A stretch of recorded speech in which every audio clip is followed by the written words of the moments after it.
चालाकी मौसी थी। दीप्ति बहन की बहू पद्मा बहुत सुशील और सुंदर थी।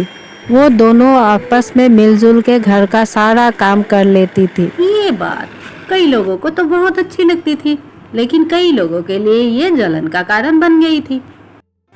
एक दिन पद्मा से मिलने उसकी सहेली घर पे आई। आज तो तू बहुत तरोताजा लग रही है। यहाँ तो घर का काम करते करते सारा दिन घर का काम करते करते अपनी तो हालत ही खराब हो जाती है। अपने ऊपर टाइम देने का कोई समय ही नहीं मिलता। तू तो बड़ी किस्मत वाली है। सृष्टि को भी लगता था कि उसे बहुत अच्छा ससुराल मिला है, लेकिन एक दिन पद्मा बहन की दूर की मौसी उनके साथ रहने के लिए आती। अरे तू सारा दिन घर का काम करते करते थक नहीं जाती होगी? कभी तो आराम कर लिया कर। अरे है तो वो अपनी बेटी की तरह ही ना, और दोनों मिलजुल कर करे तो काम जल्दी हो जाता है। अरे तू तो बहुत सीधी है। देख कैसे मटक मटक के पूरे घर में सारा दिन घूमती रहती है। मेरी बहू होती तो इस वक्त मेरा पैर दबाती। तेरी बहू तेरा पैर दबाती है? नहीं, वो तो मेरा पैर नहीं दबाती। ये सुन के रंजना मौसी समझ गई कि उसने तो अपना काम कर दिया। जल्द ही सास और बहू में जंग हो जाएगी, और मुस्कुराते हुए वहाँ से चल दिए। फिर एक दिन रंजना मौसी बहू को कहती है, तुम्हारे कान के झुमके तो बड़े अच्छे लग रहे हैं। लगता है तुम्हारी सास ने दिए। बहू ने जवाब दिया कि उसके सास ने नहीं, उसकी माँ ने दिए हैं। लेकिन तेरी सास तो कह रही थी कि उसने दिए हैं, और ये भी कह रही थी कि तुझे तो खाना बनाना नहीं आता, इसीलिए सारा दिन तेरे साथ काम करना पड़ता है। ऐसी तो कोई बात नहीं है, मुझे खाना बनाना नहीं आता। रंजना मौसी वहाँ से चली जाती है। किचन में बहू खाना बना रही होती है, तभी उसकी सास वहाँ आती है। अरे तुम खाना बना रही हो? अच्छा है, बढ़िया है, खाना तो तू बना ले।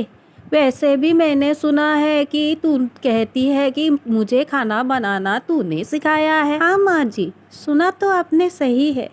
वैसे भी मैंने भी बहुत कुछ सुना है जो आपने कहा है। ये सारा मंजर को देख बाहर खड़ी मौसी धीमे धीमे मुस्कुरा रही थी। बड़ी आई थी प्यार से रहने वाली।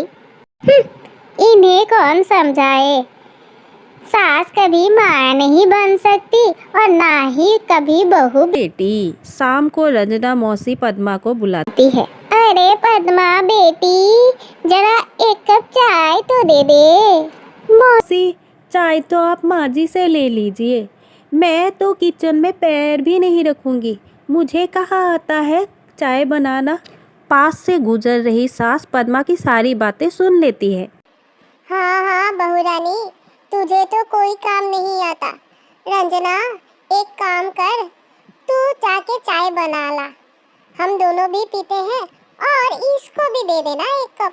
ये क्या सोचती है, ये चाय नहीं बनाएगी तो क्या हम चाय नहीं पिएंगे? रंजना मौसी कहती है। ठीक है, मैं जाती हूँ, हम तीनों के लिए चाय बना लेती हूँ।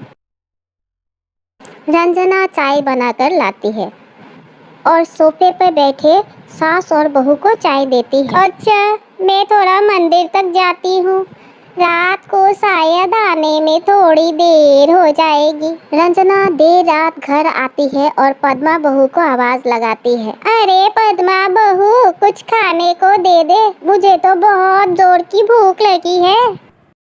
मैंने कोई खाना वाना नहीं बनाया मौसी, वैसे भी आपकी बहन कहती है मुझे खाना बनाना नहीं आता।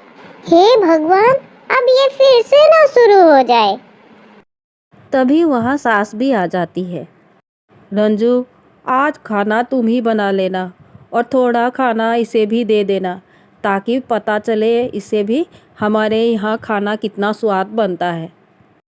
रंजना बेचारी किचन में जाकर पूरे घर का खाना बनाती है।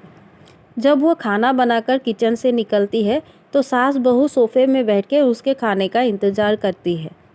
लाओ लाओ रंजू, जल्दी खाना लाओ, बहुत जोर की भूख लगी है। सभी खाना खाकर अपने अपने रूम में चले जाते हैं। अगले दिन सुबह सास उठकर रंजू के कमरे में जाती है। अरे रंजू, अभी तक सो रही है, जरा उठकर नाश्ता तो बनाओ। तुम्हें तो पता है बहू किचन में पैर तक नहीं रखती, पता नहीं किसने उसके कान भरे हैं। चलो जल्दी उठो और जाके नाश्ता बनाओ। उसे भी तो पता लगे हमारे यहाँ का नाश्ता कितना बढ़िया बनता है। अच्छा, मैं ज़रा नीचे जा रही हूँ, तुम जल्दी नीचे आ जाना। रंजू कमरे से बाहर निकलती है और उसके हाथ में सूटकेस होता है। अरे रंजू, कहाँ जा रही हो? नाश्ता अभी तक नहीं बना? मौसी, बहुत भूख लग रही है, अभी तक नाश्ता नहीं बनाया। अरे तुम दोनों सास बहू के चक्कर में मेरी तो कमर ही टूट गई। अरे मौसी, तुम चली जाओगी तो हम सास बहू को खाना कौन बना के खिलाएगा? रंजना मौसी खड़े पैर दौड़ के चली गई।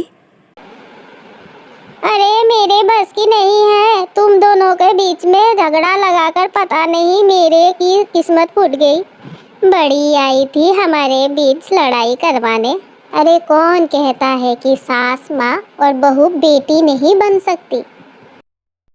सही कहा माँ जी आपने। अगर ऐसे लोगों से दूर रहा जाए तो हर सास माँ और हर बहू बेटी बन सकती है।